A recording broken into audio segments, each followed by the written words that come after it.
nama Allah adalah menara yang kuat. Ya, akhirnya saya sampai ke tempat yang ingin saya tuju hari ini. Sekarang saya ada di sebuah menara. Menara ini kuat, kokoh, hebat sekali. Kalau kamu ada di menara ini, kamu akan aman. Kenapa? Tahukah kamu bahwa menara ini memang tempat untuk berlindung, tempat untuk kita mendapatkan keamanan dari serangan musuh. Di dalam Alkitab, Allah juga menjelaskan di dalam kitab Amsal 18 ayat 10. Kamu yang sudah bawa Alkitab, yuk dibuka kitab Amsal pasal 18 ayat 10. Sudah ketemu? Nah, Amsal 18 ayat 10 berkata, nama Tuhan adalah menara yang kuat. Kesanalah orang benar berlari dan ia menjadi selamat. Nama Tuhan adalah menara yang kuat. Lalu bagaimana caranya kamu bisa datang kepada Tuhan? Nama yang penuh kuasa itu yang disebutnya sebagai menara yang kuat. Kamu bisa datangnya dengan berdoa. Kamu bisa menyebut nama Allah. Kamu memanggil Dia Bapa di surga.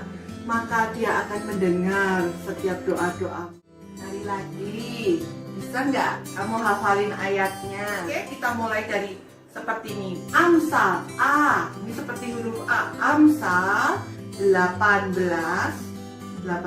ayat 10. Nama Tuhan adalah menara yang kuat. Kesanalah orang benar berlari dan ia menjadi selamat. Bangsa Israel menjadi budak di negeri Mesir. Mereka diperlakukan dengan kejam. Mereka mengalami penderitaan yang berat. Maka menjeritlah mereka di dalam doa kepada Allah. Allah mendengar doa mereka. Allah berjanji dengan tangannya yang kuat, Ia akan membebaskan Israel dari perbudakan Mesir. Maka Allah mengutus Musa, hambanya itu, untuk pergi menghadap Firaun. Musa akan membawa pesan Allah yang maha tinggi, Allah yang maha kuat, agar Firaun membebaskan Israel. Tapi Firaun bukanlah orang sembarangan. Dia raja yang sangat berkuasa. Dia tidak pernah kalah di dalam peperangan. Dia memiliki tentara yang kuat. Dia sendiri adalah seorang ahli berperang. Dia seorang yang pintar, memiliki banyak strategi. Firaun bukan raja sembarangan. Tentu ini bukan tugas yang mudah buat Musa. Dia harus berhadapan dengan Firaun. Pasti Firaun tidak mau melepaskan Israel. Wah, sangat berat sekali. Tapi Musa ingat, dia tidak pergi dengan kekuatannya dia sendiri. Dia pergi dengan kekuatan dari Allah. Firaun, bebaskan orang Israel, lepaskan mereka, supaya mereka bisa menyembah Allah, memuji Allah, beribadah kepada Dia. Allah ingin kamu lepaskan Israel. Tidak bisa, tidak bisa, tidak bisa. Karena Firaun berkeras hati dan tidak membiarkan bangsa Israel keluar, maka Allah menjadikan air di sungai Nil menjadi darah. Ketika Firaun terus berkeras hati, Allah juga mendatangkan katak yang memenuhi seluruh penjuru Mesir. Bayangkan, pada waktu kamu mandi, tiba-tiba di bak mandimu terisi penuh katak. Pada waktu kamu makan, di piringmu ada katak. Lalu dari debu tanah muncullah nyamuk-nyamuk. Nyamuk itu berterbangan dan menggigit orang-orang Mesir. Kamu tentu pernah digigit satu nyamuk. Sakit ya? Bayangkan kalau ini nyamuk yang begitu banyak menyerbu orang Mesir. Mereka tidak tahan dengan hukuman yang Tuhan timpakan. Allah yang maha kuat itu benar-benar menunjukkan kuasanya. Akhirnya Fir'aun memutuskan untuk memanggil Musa. Bagaimana? Apakah kamu mau melepaskan mereka? Ini kesempatan. Kalau tidak, Allah akan menghukummu lebih berat. Fir'aun tetap saja.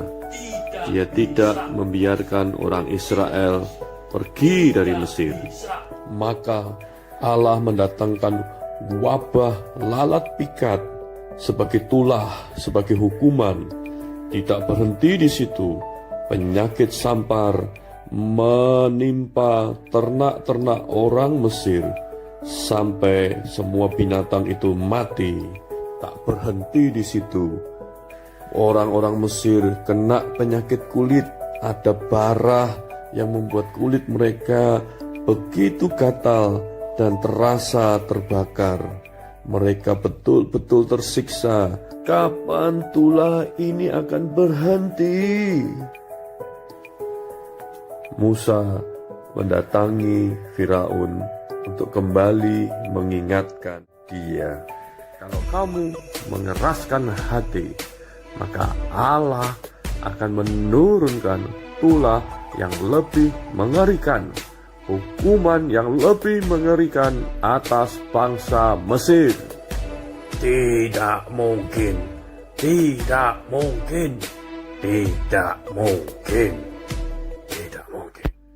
Apa yang tidak mungkin bagi Allah? Berturut-turut Allah menjatuhkan tulah hukuman berupa hujan es. Lalu juga mengirimkan belalang merusak seluruh hasil perkebunan pertanian di Mesir. Dan selama 3 hari di seluruh Mesir terjadi gelap gulita, matahari tak bersinar. Puncaknya adalah ketika Allah mengambil nyawa anak sulung dari seluruh bangsa Mesir, termasuk anak sulung Firaun. Firaun pun sadar bahwa Allah yang menyertai bangsa Israel, yang melindungi mereka, adalah Allah yang kuat, Allah yang hebat. Akhirnya Firaun memerintahkan untuk biarkan mereka pergi, biarkan mereka pergi, biarkan mereka pergi. Luar biasa sekali Allah kita. Ketika Allah berkata bahwa Israel harus keluar dari Mesir, tidak ada yang bisa menghalangi Allah. Nama Tuhan itu adalah kekuatan. Nama Tuhan itu seperti menara yang kuat. Tidak ada satupun yang bisa mengalahkan Allah kita. Semua akhirnya bangsa Israel bisa keluar dari Mesir. Mereka harus melewati berbagai macam hal, tetapi Allah kita tidak pernah melakukan kesalahan. Allah kita, Dia adalah menara yang kuat. Percayakah kamu hari ini kepada Allah? Dia menara yang kuat, dan ketika kita datang kepadanya, kita akan diselamatkan oleh Dia. Kalau hari ini engkau percaya, kamu, papa, mama, dan anak-anak semuanya percaya sebagai satu keluarga, kamu bisa berkata kepada Allah, Allahku, Engkaulah menara yang kuat bagi keluarga kami.